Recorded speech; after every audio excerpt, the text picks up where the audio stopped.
I am so thrilled to be able to bring you this sermon today. Thank you for joining me. This is Mike Adams, and today we're going to break the spell, the sorcerer's spell, over economics, money, finance, what are assets, what is debt, and so on, because this is one of many sermons I'll be sharing with you about what I call God's economy. And God's economy is very different from man's economy. And when I say man, I mean mankind, the synthetic world created by man, often in contradiction to the principles of God. For example, one of the most powerful realizations that we can come to is understanding that man's economy is based on scarcity of resources, and it's based on who loses versus who wins. So one person takes resources, another person loses those resources. Scarcity is built into the system, and you're taught that you can never have enough, and you can spend your entire life trying to accumulate or achieve instruments that are called assets, but are really actually representations of debt. Whereas in God's economy, it's based on limitless abundance rather than artificial scarcity. And by limitless abundance, let me give you an example. If you want to create medicine and you want to create it for virtually free, what can you do? Well, one simple thing is you can sprout seeds. You can sprout broccoli seeds, for example. And broccoli seeds will, by the miracles of Mother Nature granted by God, they will synthesize a medicinal molecule called sulforaphane, which is anti-cancer, it's neuroprotective, it's cardioprotective. It's one of the most amazing nutrients found in foods and in sprouts. And God gives it to you for free. And God gives it in unlimited abundance. It's not like there is a deposit of sulforaphane somewhere in the world that you have to mine out of the ground, and countries are fighting over their territory for the sulforaphane mines. And there's wars over the access to the sulforaphane mines, and then there's legal battles involved in who owns the land of the sulforaphane mines. No, what God says is you can all have sulforaphane. All you have to do is add water to seeds, and we, Mother Nature and God, we will create it for you in unlimited quantities, as much as you want, as often as you want. You will have unlimited abundance. You can grow your own medicine. Or, you can acquire it. You can also purchase it at a grocery store if you want to purchase broccoli, or you can purchase broccoli sprouts, or you can purchase superfoods or supplements with broccoli sprouts. Yes, but you can also grow it for free. So that's just one example, but I'm here to tell you that most of the education or the programming that we have been subjected to our entire lives, especially those of you who have been in business or business schools, you have an MBA or you have an accounting degree, you have been subjected to an artificial terminology, an artificial reality where you think dollars are assets. But what we know, those of us who are rooted in truth and righteousness, we know that dollars are created as debt instruments. The moment any dollar is created, well, it's created by the Federal Reserve, essentially, and then loaned to the Treasury in exchange for IOUs. In other words, dollars are debt from the moment they are created. The Treasury of the United States government owes those dollars to a private globalist banking cartel known as the Federal Reserve. It is created in debt. And then when you acquire dollars, and you think, oh, I'm building assets, and you deposit dollars in the bank, and you check your bank account login, and you look at the numbers on the screen, whoopee, I've got more dollars. The dollars are rolling in, and you think you're rich. No, all those dollars represent debt. That's no wealth at all. And this brings us to Proverbs chapter 10, verse 22, the wisdom of King Solomon, who says, the blessing of the Lord makes one rich. You see? And that's actually the only verse I need to cite today. The blessing of the Lord makes one rich. Or you could say in plural, the blessings of the Lord, because there are many, many blessings. But one of them is to simply have the favor of the Lord. And that is earned through action. It's earned through integrity. It's earned through many, many ways. Many of them are talked about in Proverbs. But one of those is giving to others and not being someone who blocks wealth or material goods, but rather someone who distributes them and helps others in need and becomes a conduit of the movement of resources through your hands into the hands of others who are aided by that effort. And I've talked about that before a little bit in the previous sermon, by the way, and I will talk about that again. But understand, most importantly, what man's economy defines as assets are not assets in the eyes of the Lord. You can acquire all kinds of dollars, and you can acquire all kinds of material goods that you have purchased with those dollars, which are debt instruments. And then you can even leverage those dollars and you can make a down payment on something where you have more debt, like a car. So you walk in with debt instruments, dollars, to make a down payment, to have even more debt, to make even more payments on a car that's losing value from the moment that you, quote, purchase it. And all you've done here is you've engaged in man's economy of a debt rat race, and you have done nothing good in the eyes of the Lord in those transactions. Now, if you were to stop and assist somebody who needed help, somebody's got a flat tire on the side of the road, and if you can safely stop and help them, or one time there was a truck, like a lowrider white pickup truck full of like Mexican guys I saw them at a gas station right next to an air pump, and they had a flat tire, and the air pump clearly didn't work. So I got out of my vehicle and I said, told them, do you need some help? I've got an air pump because I carry a big battery powered inflation pump with me in my vehicle at all times. And I think I said in Espanol, necesita ayuda. And they were really, really shocked and surprised. Like, here's this kind of cowboy looking white guy asking us if we need help. Like, in their world, that has perhaps not happened very frequently. I don't know. And they said, sí. And so I brought over the pump. How do you say that in Spanish? La bomba aire, the air pump for the car tires. I didn't remember how to say car tires. I haven't used Spanish enough recently. But I brought it over and connected the pump, and wouldn't you know it, it did not work. It did not work because that tire in their truck had a valve stem problem. And so we did not get their tire inflated. However, the intention was to help these people get their tire inflated and get them back on the road. And they saw the intention. And so something happened there. Even though their tire was not inflated, relations between, a white guy like myself, a white Texan, well, technically I'm Afro-Irish Native American, but I look white. So, a white Texan, the relations with Spanish-speaking, Hispanic people, that relationship got inflated or improved, even though the tire did not get inflated. So, through God's ways, sometimes you are fixing a problem that's different from the one that you see right in front of you. On that day, I'm sure those young men went home to their families or their wives and said, I got this crazy story. This white guy just stopped and wanted to help us. And they're like, no way. So who knows? But that's the point, is now that earns you God's favor. That is currency in the eyes of God. But just buying a new truck and using instruments of debt in order to acquire material wealth, that earns you nothing in God's eyes. Now, this kind of transactional sorcery gets even crazier when you think about purchasing toxic pharmaceutical medicines using dollar debt instruments, which are also counterfeit money. It's not real money because it doesn't hold value. It's counterfeit because the government is printing it constantly. And did you know that the United States of America right now has just crossed the threshold of $35 trillion in national debt?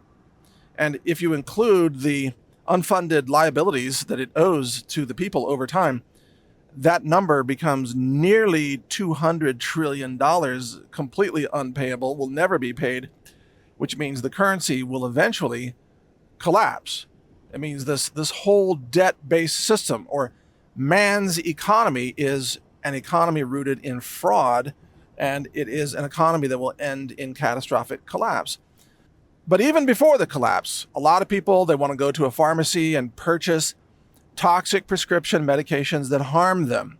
And I'm not saying that all medications harm everybody all the time. I understand the need for insulin for those who are in advanced stage diabetes, for example. Or I understand the need for painkillers among veterans, for example, who've been wounded in war. Yes, there are cases where prescription medications serve a purpose. And there are also off-label medications, such as ivermectin, that I endorse and I routinely use myself because they're so effective. And by the way, ivermectin came from soil microbes. So the actual original invention of ivermectin is an expression of God's creation. It came from nature, not from man. And that's also a big difference. A lot of the synthetic man-made pharmaceuticals are incredibly toxic, but sometimes the pharmaceutical industry will copy or steal a molecule from nature, like they did with ivermectin, and then they will claim then it's a prescription medication that they invented, but actually God invented it. And that's one of the reasons ivermectin is so safe and so effective, because it actually came from nature. But anyway, the typical person today, they go to the pharmacy and they trade debt-based dollars for poison-based medicines. Think about how crazy that is. You drive up to a pharmacy, like, here, I'll trade you debt instruments for your poison instruments. And then I'll swallow the poison and get sicker. Because that's what happens to most people who take most of the pharmaceuticals. They get worse. If you take diabetes drugs, it doesn't solve diabetes. You have to stay on those drugs, and it has side effects. Or if you take, cancer chemotherapy, it's killing you. Muscles wasting away, hair falling out, losing weight, nauseated constantly, have no energy. And it's because it's poison. This is not a mystery. It's poison. So people will spend debt instruments to buy poison. Whereas if you shift over to God's economy and you use the example of, let's say, growing medicinal herbs or medicinal foods yourself, then all you have to expend is time and effort. And in return, you don't get poisons, you get blessings. The blessings of God that's mentioned in Proverbs 10, the blessings of God. And you can get them in unlimited quantities as long as you're willing to put in whatever required effort to plant them, to grow them, to harvest them, to cultivate. But you don't have to pay a royalty to God for the molecule that's in the food. For example, if you grow red grapes contain an amazing molecule called resveratrol. It's also found in the grape leaves, by the way.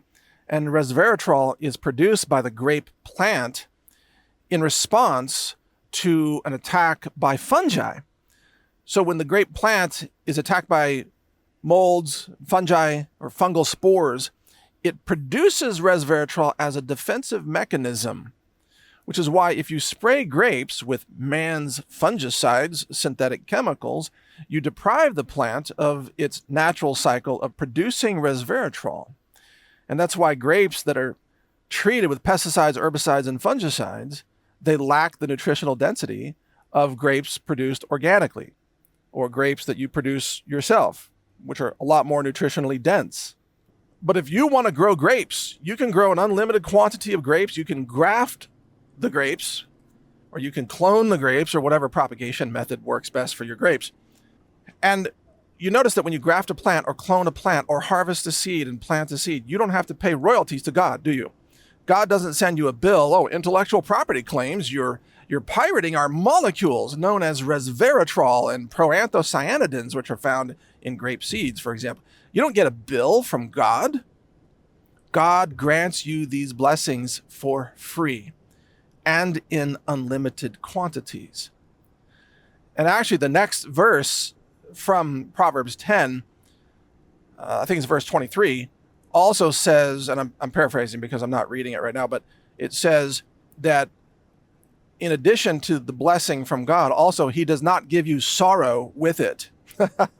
That's a great line, because when you get a lot of dollars, counterfeit currency, debt instruments, what comes with the dollars that are rooted in man's economy? Sorrow. All kinds of sorrow. The more dollars you have, the more sorrow you get. And you're like, wait, what do you mean? I thought rich people were happy. Do you know a lot of rich people? Are any of them happy? No, they're medicated. That's what they are. So they're trading the fake dollars for the fake medicine, and they're on psychiatric drugs. That's not happiness. That's being numb to the world. And by the way, the more dollars you have, the more you have to worry about everything. You have to worry about taxes. You have to worry about asset protection. How do I keep the dollars? How do I make sure I don't lose them? The dollars are losing value. I need to trade the dollars for something else, like gold or what have you. What can I do with these dollars before they lose value? Because food inflation is 50% a year right now. You get the idea. The more dollars you have, the more worries you have.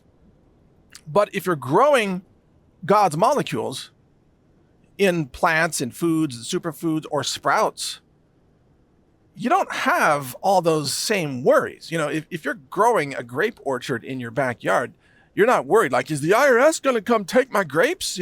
Probably not. Probably not, because they don't see those as assets. You see? And that's a key truth in all of this, which is that those who are rooted in man's economy, man's synthetic economy, are blind to God's economy.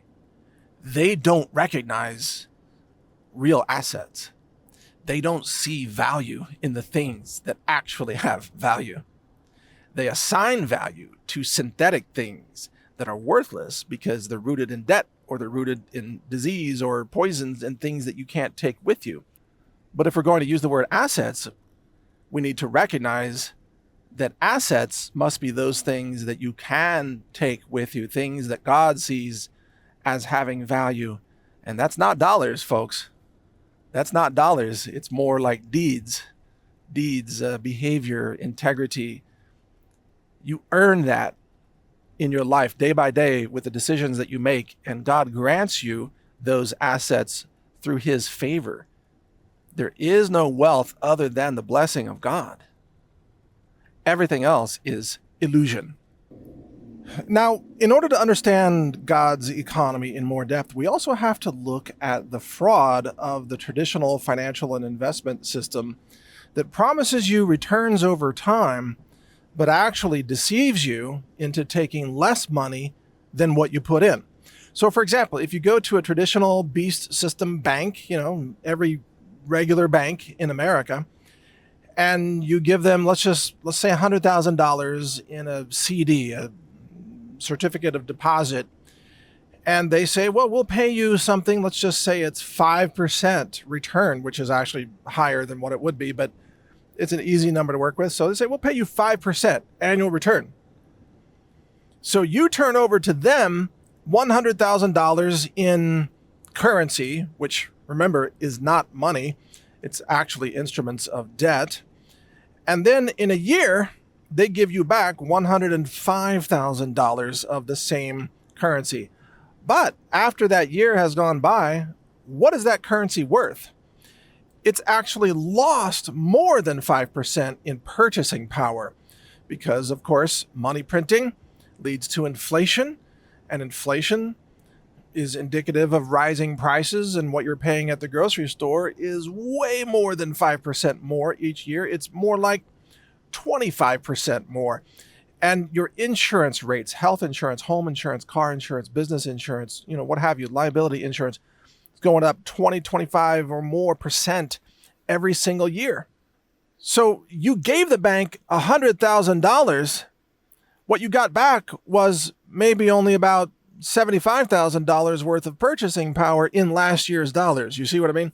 So you actually loaned the bank your money, currency, for a year, during which it got to use your money, and you got back less money in terms of actual purchasing power. That's man's economy. It is a fraud. It's deceptive. And they tell you, oh, you're getting more money. Look, it's $105,000, but the value isn't there any longer. And so it's rooted in fraud. The same thing with the stock market. You might have a stock investment or a portfolio of stocks, and maybe you make 10% annual return on average, which is considered very good for being in the stock market, by the way. If you pull down 10%, that's considered doing great. So first of all, you have to pay taxes on the gain, the 10% gain. And depending on your tax bracket, that might mean that, you have to pay a quarter of that or more, just depending on what capital gains taxes are and what your tax bracket is and your circumstances. But you don't even get to keep all that 10%. But even then, even if you did, let's say you invested $100,000 in stocks and you got back $110,000, well, it's only worth about $75,000 in the dollars that you put in because of inflation. So it's the same thing in the stock market. Now, those of you who are wise and informed, you know that there are elements created by God. The entire table of elements are different expressions of physical matter created by God when he created the cosmos and created the laws of physics. So gold and silver are expressions of God, literally, as is hydrogen, as is lithium. I mean, all the elements are just different expressions of the cosmos and the creation of God, but gold and silver are on that list. They are elements like copper. And so many people understand that if you then exchange your dollars for things like gold and silver, that gold and silver cannot be counterfeited. Why? Because mankind cannot counterfeit the elements that were created by God. No one has yet been able to synthesize gold. And all the alchemists of old who tried to transmute lead into gold failed. Nobody turned lead into gold because, well, if there were a way to do that, then gold would be valueless because there would be so much gold in the world that the supply, would be overwhelming. So the only gold or silver that exists is that which was created under the laws of physics, typically in the fusion process of the explosion of stars, and then deposited on the planets and within the planets, which is why you have to mine gold and silver. But all of this was created through the expression of God. And what's interesting about that is that over time throughout the cosmos, there is essentially an unlimited potential for more gold to be created through more cosmic events. Exploding stars, for example, will always generate more gold. And even one day, potentially, depending on the mass and the composition, our own sun may explode and produce gold. Not in our lifetimes, obviously. We're talking about a cosmic scale here, but this is a natural, normal process that was set into motion by the architect of our cosmos, who laid down the rules, the laws of physics and electromagnetism and atomic masses and matter transmutation through atomic fusion and fission.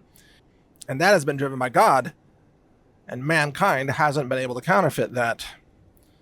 Interesting, isn't it? Now, let's compare investing in a bank with a CD versus investing in growing food. So how with a bank, you hand over your debt instruments, your dollars, counterfeit money.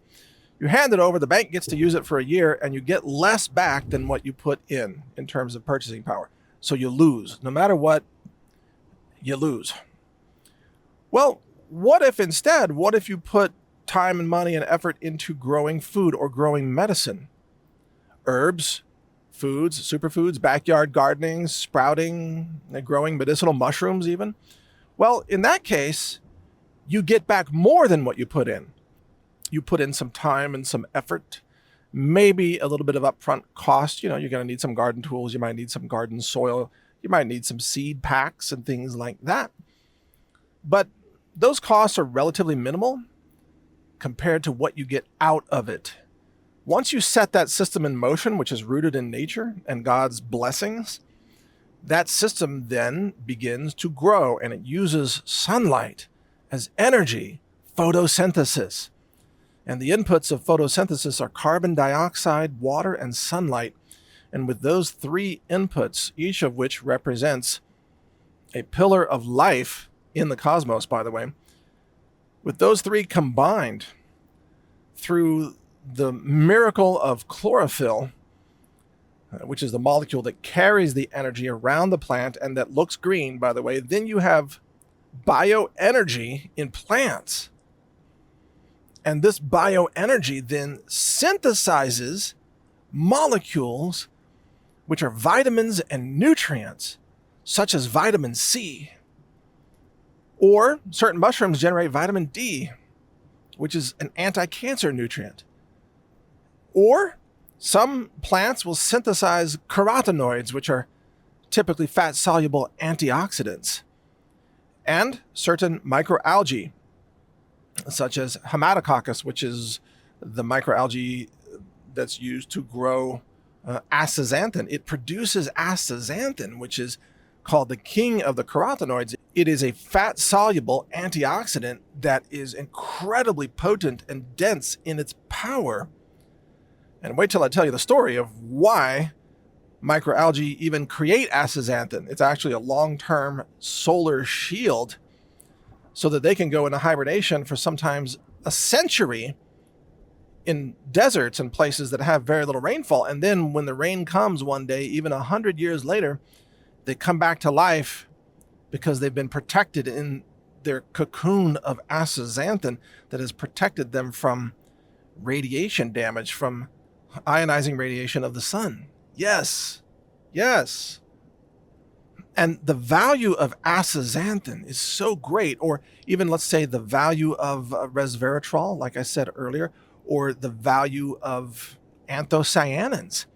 You know, anthocyanins are, well, they're very potent nutrients that are often purple or dark blue, and they're found in eggplant, for example, or they're found in blue corn, or they're found in blueberries and blackberries and aronia berries, which grow in North America. And these are incredibly potent and valuable molecules that are known to do many, many things. They can protect against, by the way, spike protein fragments in your blood. So these help reduce spike protein latching itself onto your organs and receptor sites throughout your body. So anthocyanins are just really incredible. You can read up about them online. Just search for anthocyanins, cyanins. Now, anthocyanins, as with all the other molecules that we're talking about here in plants, they did not exist when you planted the seeds. They were created, they were synthesized by the plants. So back to your investment, you invested in planting some food, planting a little garden, planting some grapes, planting a fruit tree, whatever you planted. And then through the miracles of God, you got real compounding interest, not in mankind's synthetic accounting system based on scarcity and fraud and cheating you out of your money, but rather in God's economy where you get more out than what you put in. You put in a little bit and God gives you a lot. God is the multiplier of abundance, and you see it in foods and natural medicines, and you see it in so many areas of your life. It is undeniable. So the upshot of all of this is, if you want to be truly wealthy in every way that wealth matters, then you need to operate in God's economy. If you want to live or die in poverty and scarcity and never having enough and always being ripped off and having your, quote, wealth stolen from you, then you can operate in man's economy, because that is the economy of thievery and deception. That's Satan's economy. The Western banking system, the Federal Reserve, the printing of the dollars, that's all satanic. It's rooted in deception and thievery and confiscating money from you in the realm of the IRS that says, how dare you keep what you earned? We're going to come take it from you. And then whatever you have left isn't going to be worth as much as it was anyway. So it's double theft, triple theft, theft on top of theft. That's man's economy. And if you are operating in man's economy, you will never be left with the things that you earned, because the job of the beast system is to take them from you in every way possible. But if you operate in God's economy, God wants you to have more, and God gives you the blessing to have more. And it's not an economy rooted in scarcity or hoarding or keeping everything for yourself.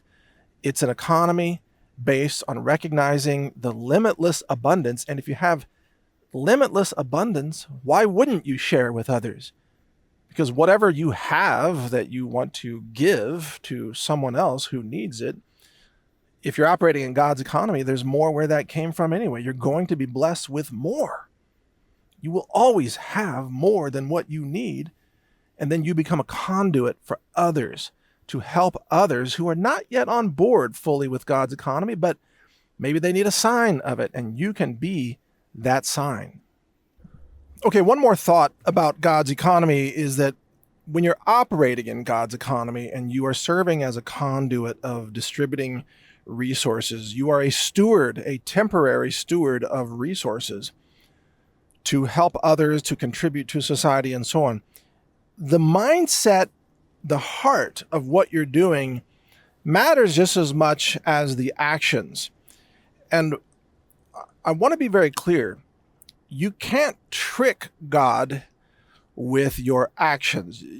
You don't want to approach this as if you're sort of buying favor with God to make up for past sins or whatever. Like, oh, in the past you did all these horrible things, but if you just give enough money to a church, then you're going to be all right with God. But you haven't really changed your lifestyle. You haven't really made amends. It's not really coming from the heart. It's just, writing a check to try to buy your way out of sin. That does not work. And the reason it does not work is because not only does God see you, but you see you. You see what you're doing. You know. And your soul is imprinting all of this for eternity. And so if you don't live this, if you don't take it to heart and actually function within God's economy in a way that embodies the spirit of God's economy, then it doesn't really count. And so it's very important to experience the joy of giving. This was something that was taught to me at a very young age. I was very fortunate to be brought up by two very compassionate humanitarian parents who taught the joy of giving. And we experienced so much joy at Christmas time, for example, or birthday parties, being able to give to someone and just to see their eyes light up like, wow, this is amazing. And it doesn't even need to be material, but just rather the recognition to that person that they matter, that you thought of them. As they say, the thought is what counts, not the gift itself. It's the fact that you cared enough to give. And I found this to be true throughout my whole life, that I take great joy in giving to people. And I don't have to fake it, and I don't have to always give in public. I don't have to have, public credit for giving all the time. I mean, I've done a lot of giving that has been public. I've made donations that have been public and so on. Lots of donations of food, and donating to food banks in the aftermath of hurricanes and floods, and donating money in the aftermath of earthquakes and things like that. Over the years, we've done a lot from my various organizations. But there's a lot of giving that I've done in private that nobody will ever know about, and they don't have to. It's okay.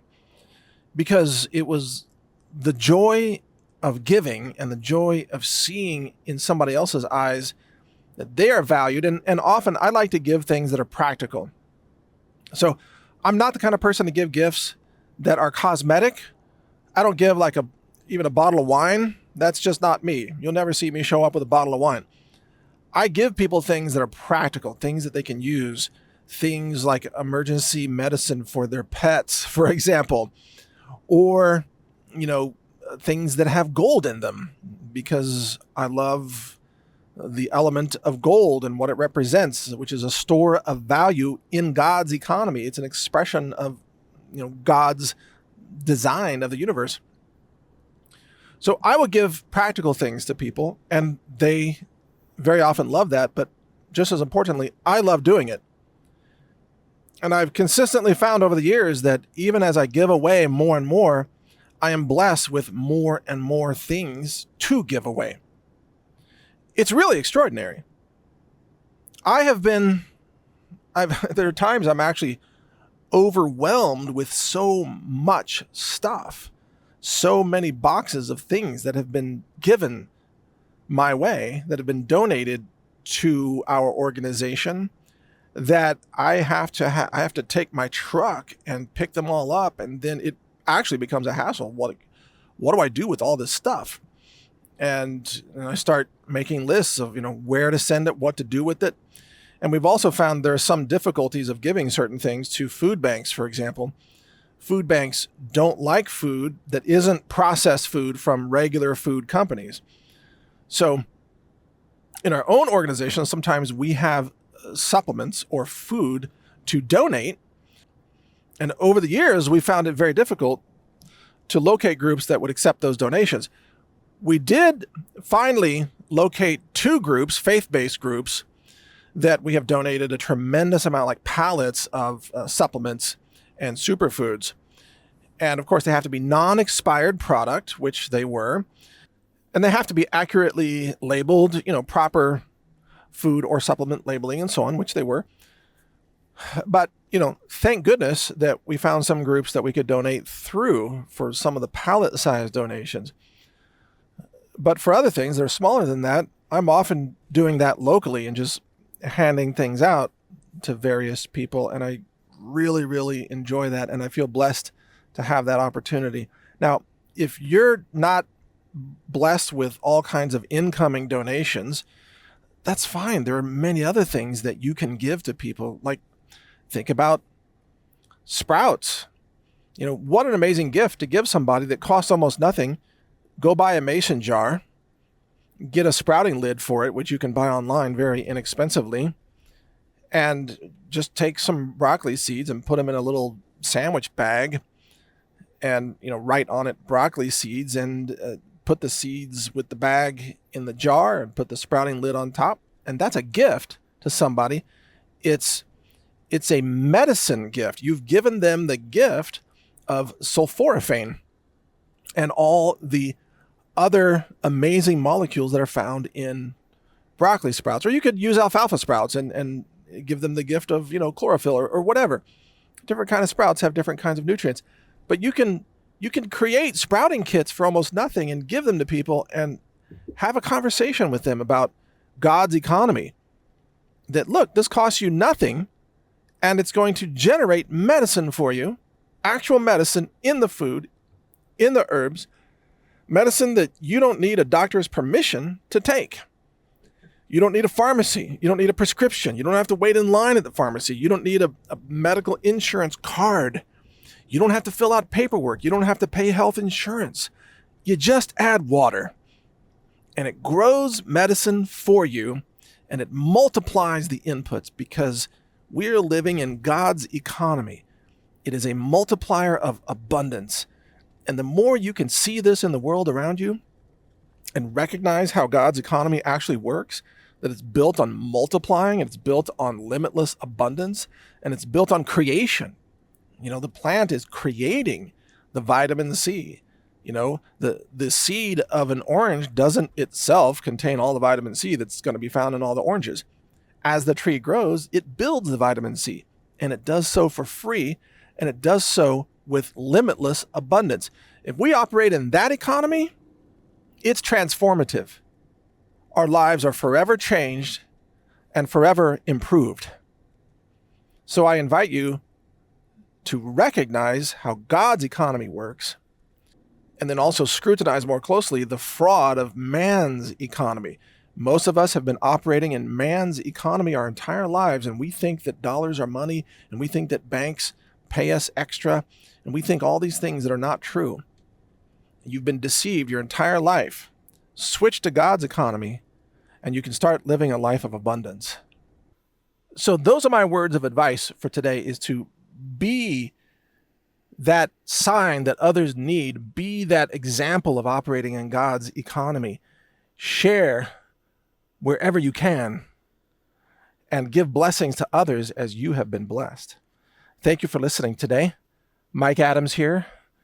There are many more sermons yet to come, so wherever you found this sermon, go there and listen to all the rest, because they all share similar words of wisdom.